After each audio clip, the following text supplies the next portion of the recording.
로마서 215번째 시간입니다. 오늘은 지난주에 이어 계속 설교하도록 하겠습니다. 지난주 설교를 잠깐 요약하면 사도 바울은 이 본문을 통해 두 가지 메시지를 전달하고 있어요. 첫째는 경고입니다. 무엇에 관한 경고일까요? 하나님의 말씀을 대하는 이스라엘 백성들의 태도에 관한 말씀과 더불어 이 시대를 향한 경고의 메시지입니다. 그 예로 든 것이 바로 소돔과 고모라입니다. 소돔과 고모라 이 두 성읍은 성경에서 하나님의 심판을 받아 흔적도 없이 사라진 성읍들이죠. 우리는 흔히 이 두 성읍의 멸망의 원인을 동성애에서 찾곤 합니다. 왜냐하면 창세기 19장에 나타난 그들의 모습을 보면 그렇게 보이기 때문이죠. 그러나 이것은 그들이 하나님의 심판을 받은 직접적인 원인이 아니라고 했어요. 달리 말해서 동성애는 소돔과 고모라의 대표적인 죄의 열매일 뿐 보다 근본적인 원인은 아니다 하는 것이죠. 여러분, 소돔과 고모라가 하나님의 심판을 받게 된 직접적인 원인과 근거는 바로 이것입니다. 소돔과 고모라 성읍에는 의인 10명이 없었다.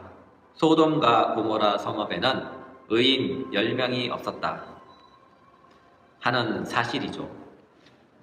이러한 사실은 소돔과 고모라가 멸망하기 전 소돔과 고모라를 향한 아브라함의 중보 기도에서 나타납니다.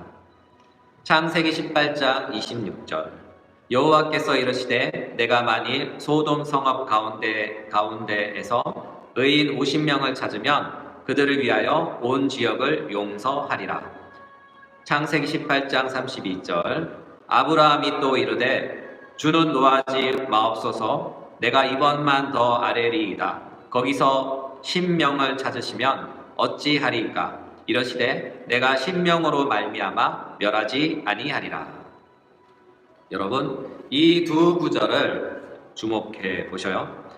여호와 하나님은 소돔과 고모라를 위해 중보 기도하는 아브라함에게 분명히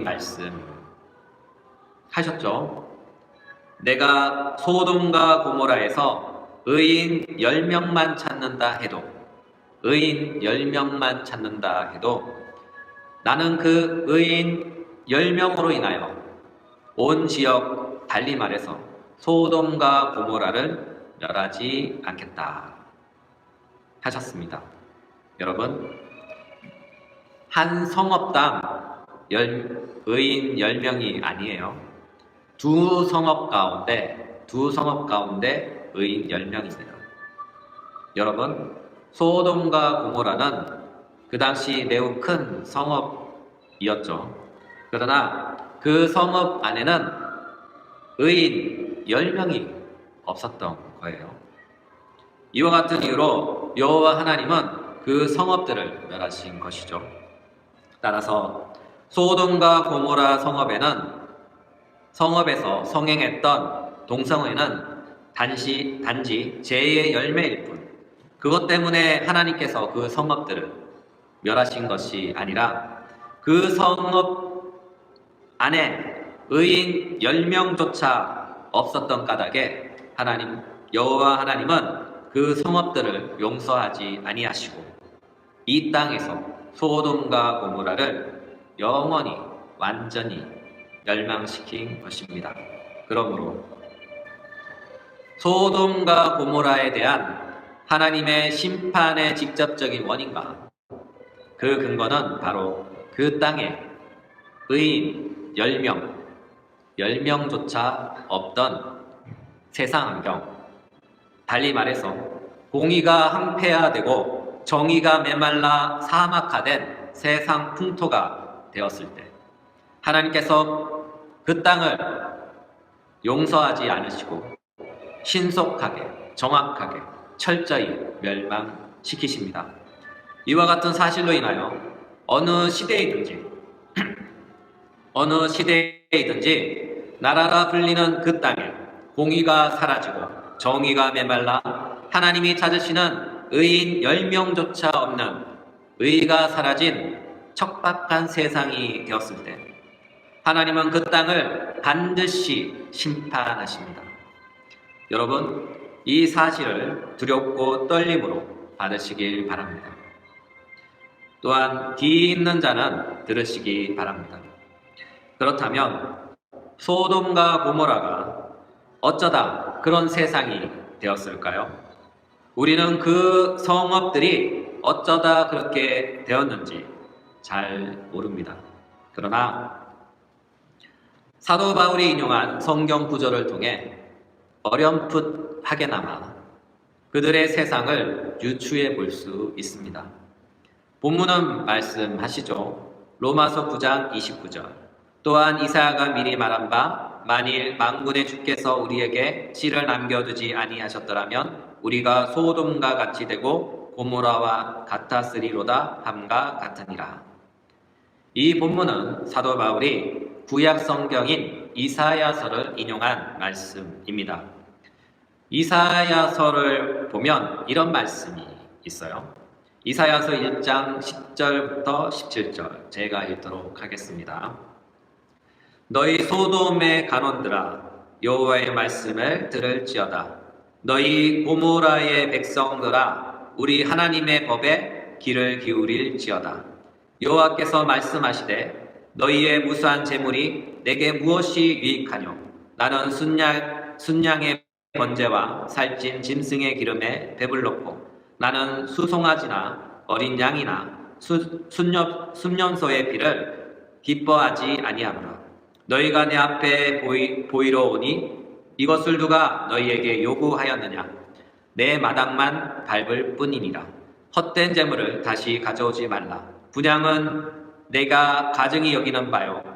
월삭과 안식일과 대회로 모이는 것도 그러하니 성회와 아울러 악을 행하는 것을 내가 견디지 못하겠노라. 내 마음이 너희의 월삭과 정한 절기를 싫어하니 그것이 내게 무거운 짐이라. 내가 지기에 곤비하였느니라. 너희가 손을 펼 때 내가 내 눈을 너희에게서 가리고 너희가 많이 기도할지라도 내가 듣지 아니하리니 이는 너희의 손에 피가 가득함이라. 너희는 스스로 씻으며 스스로 깨끗하게 하여 내 목전에서 너희 악한 행실을 버리고 행악을 그치고 선행을 배우며 정의를 구하며 학대받는 자를 도와주며 고아를 위하여 신원하며 가부를 위하여 변호하라 하셨느니라. 구약의 이사야 선지자가 이 예언을 할 당시 이스라엘의 지도자들인 정치인들 또한 종교 지도자들 그리고 그들의 인도와 지도를 받는 백성들은 타락할 대로 타락한 때였습니다. 이 말씀에서 볼 수 있듯이 그 당시 종교 지도자들은 형식적인 제사만 드렸어요. 달리 말해서 그저 형식적인 예배만 드렸던 것이죠. 가령 새벽 예배, 새벽에는 새벽 예배, 수요일은 수요 예배, 금요일은 금요 예배, 토요일은 토요 예배, 주일은 주일 예배, 화요일, 목요일도 섭섭하지 않게 화요일에는 화요 찬양 예배, 목요 찬양 예배 등등 엄청 많은 예배를 드렸어요. 그러나 문제는 그 수많은 예배 안에 하나님이 기뻐하시는 것이 하나도 없었다는 것이죠. 이와 같은 이유로 하나님은 말씀하셨어요. 이사야서 1장 10절에서 17절을 한 줄로 요약하면 이런 말씀입니다.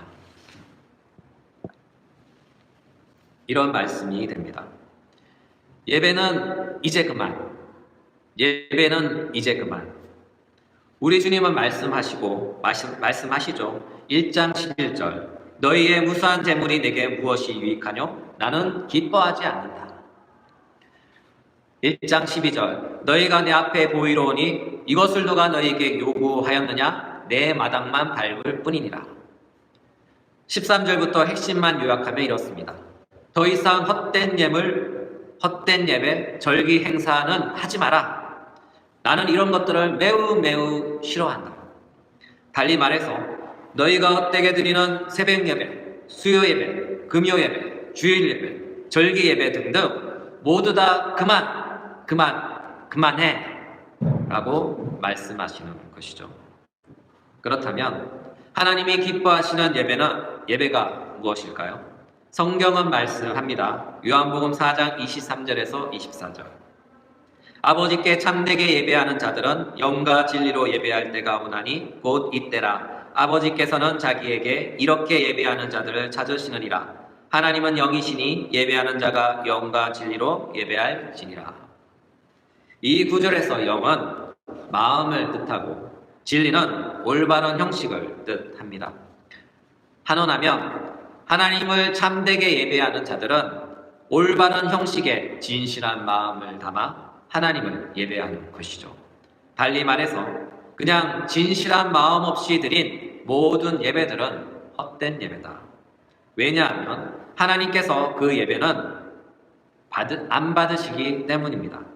여러분, 하나님께서 받지도 않는 예배를 부지런히 열심히 드린다고 해서 하나님께서 그 정성을 기특하게 여겨 받아주실까요? 여러분, 그런 일은 절대로 없습니다. 그것은 사람에게 통하는 방식이지 영이신 하나님께 통하는 방식이 아니기 때문이죠. 또한 이런 류의 예배도 아닙니다.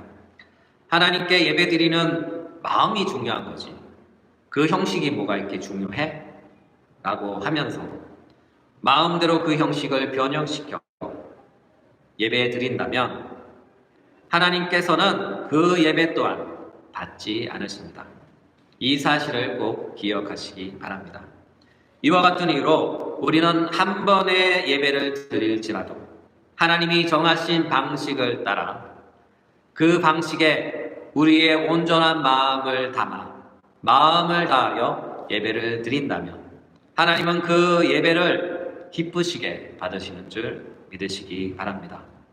따라서 중요한 요점은 하나님께서 기뻐하시는 예배는 하나님이 정하신 방식을 따라 나의 온 마음을 담아 정성껏 예배 드릴 때 하나님은 그 예배를 기쁘시게 받으신다는 사실입니다. 헌금도 마찬가지예요. 헌금의 많고 작음의 문제가 되지 않아요. 하나님께 드릴 때 인색함이 없이 기쁨으로 감사의 마음을 담아 성의껏 드릴 때 비로소 그 헌금에 가치가 있는 것이죠. 왜냐하면 그 헌금은 많고 작음을 떠나 액수와 상관없이 하나님께서 받으시는 예물이기 때문입니다. 그러므로 중요한 것은 올바른 형식과 마음입니다. 그러나 이사야의 예언을 수신하는 당시 이스라엘 백성들과 종교 지도자들은 올바른 형식은 있었으나 그 안에 하나님을 향한 온전한 마음이 없었던 것이죠. 또한 그들의 예물은 착복한 것입니다. 달리 말해서 예배자들의 주머니를 털어서 강제 헌금을 징수하여 착복한 것입니다. 예를 들면 이런 것들이 있잖아요. 특별헌금, 절기헌금, 건축헌금 등등 자원하는 마음이 아닌 독촉에 떠밀려서 어쩔 수 없이 눈치 보며 내는 헌금, 강요된 헌금들입니다. 물론 예외도 있는데 헌금하는 그들 가운데 하나님을 향한 진실한 마음으로 하는 분들의 헌금은 하나님께서 헌금 목록에 상관없이 기쁘시게 받으신 줄 받습니다. 그러나 대체적으로 강요된 이와 같은 피해 제물은 하나님께서 받지 않으셔요. 따라서 당시 종교 지도자들은 하나님을 예배하는 올바른 예배자들이 아니라 그들은 종교 사업가들이었습니다. 하나님을 팔아 자신의 배만 채우는 자들이었습니다. 그들이 종교 사업가들입니다. 또한 이스라엘 정치 지도자들은 어떠했을까요? 그들은 돈을 받고 이익에 따라 정치하며 재판관들은 왜곡된 판결을 내렸어요. 속칭 유전무죄, 무전유죄, 유전무죄, 무전유죄입니다. 돈이 있으면 많은 죄도 없어지고 돈이 없으면 없던 죄도 생기는 것이죠. 이와 같은 이유로 그 사회에는 진실은 사라지고 정의는 탄압받았으며 공의가 메마른 세상이 된 것이죠. 누가 이와 같은 세상에서 누가 진실을 말하며 누가 정의를 외치며 누가 공의를 부르짖을까요? 이와 같은 세상이 되면 그 땅은 소돔과 고모라처럼 되는 것입니다. 의인 10명도 찾을 수 없는 정의가 항폐화된 도시, 공의가 사라진 무법의 세상이 되는 것이죠. 힘있고 권력있고 빽 있는 사람들만 살만 나는 세상, 힘없고 빽도 없고 권력도 없는 사람은 노예처럼 개처럼 돼지처럼 살아야 하는 세상, 바로 그런 세상이 소돔과 고모라의 세상입니다. 따라서 우리는 소돔과 고모라를 잘 모르지만 이사야 선지자의 울부짖는 외침 속에서 당시의 이스라엘 사람들의 모습에 나타난 소돔과 고모라의 실루엣을 바라봅니다. 그러므로 소돔과 고모라는 정의가 사라진 세상입니다. 공정이 사라진 세상입니다. 진실은 외면받고 거짓이 진실로 둔갑한 세상이며 불법이 일상화된 세상입니다. 돈이 곧 힘이요, 힘이 곧 정의요, 주먹이 곧 법이었습니다. 이와 같은 이유로 진실은 사라지고 정의는 탄압받으며 의인은 모함을 받아 억울하게 죽고 그렇게 사라져간 것이죠. 정의로운 양심은 상처를 받아 조금씩 병들어갔던 세상, 마침내 공의가 사라진 불법의 도시, 바로 그 도시가 소돔과 고모라입니다. 의인 10명조차 찾을 수 없었던 정의가 사라진 성읍 소돔과 고모라. 이와 같은 이유로 하나님은 그 성읍을 심판할 수밖에 없었고 그 성읍은 하나님의 심판을 받아 이 세상에서 영원히 사라진 것이죠. 오늘의 말씀을 마무리합니다. 우리는 소돔과 고모라처럼 되지 맙시다. 이사야 1장 16절 17절의 말씀을 가슴에 새기고 읊조립시다. 너희는 스스로 씻으며 스스로 깨끗하게 하여 내 목전에서 너희 악한 행실을 버리고 행악을 그치라. 선을 배우며 정의를 구하며 학대받는 자를 도와주며 고아를 위하여 신원하며 가부를 위하여 변호하라. 또한 구약의 아모스 선지자의 외치는 말씀을 기억하고 외칩시다. 아모스 5장 24절 오직 정의를 물같이 공의를 마르지 않는 강같이 흐르게 할지어다. 이 땅의 정의가 사라지지 않도록, 이 땅의 공의가 마르지 않도록 우리 모두 힘쓰고 노력합시다. 진실을 말하는 자들을 보호하며 그들을 존경합시다. 가슴에 뜨거운 정의를 품고 공의로운 세상, 공정한 세상을 위해 힘쓰고 애쓰는 사람들을 존경하며 그들을 응원하며 격려합시다. 그래서 이 땅의 정의가 사라지지 않도록, 공의가 사라지지 않도록 정의가 물같이 흐르고 공의가 마르지 않는 강같이 흐르게 합시다. 그 결과 이 땅에 의가 충만하고 의인들이 많아져서 하나님의 심판을 면제받는 긍휼의 나라, 은혜의 나라가 되게 합시다. 우리가 지금 해야 할 일들입니다. 이것이 우리 주님이 말씀하신 소금과 빛의 사명입니다. 우리가 몸담고 있는 이 세상이 진실한 세상이 되도록, 정의가 물같이 흐르는 세상이 되도록, 공의가 마르지 않는 강같이 흐르는 세상이 되도록 우리는 기도하고 노력하고 응원하며 힘을 보태야 합니다. 왜냐하면 이 세상이 하나님의 심판의 강을 건너지 않도록 외치는 경고의 메시지, 경고의 목소리, 강야에 외치는 소리가 되어야 하기 때문입니다. 이것이 이 시대의 기독교의 사명입니다. 니마 그 강을 건너지 마오. 니마 그 강을 건너지 마오. 기도하겠습니다.